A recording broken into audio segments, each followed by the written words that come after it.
স্টেটমেন্টটা দিয়ে দেবেন। এর আগে লাট্টু যখন কিডন্যাপ হয়েছিল তখন ওকে বাঁচানোর জন্য ওর বাপ ছিল, এখন তো সেও নেই। মিনিস্টার সৌরভ, বাচ্চাগুলো কিন্তু কোর্ট চত্বরেই আছে। যখন বেরোবেন তখন স্টেটমেন্ট দিয়ে বেরোবেন, কনফেস করবেন যে আপনি খুনটা করেছেন।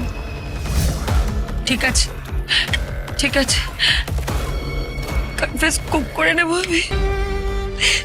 আমি আমি কনফেস করে নেবো যে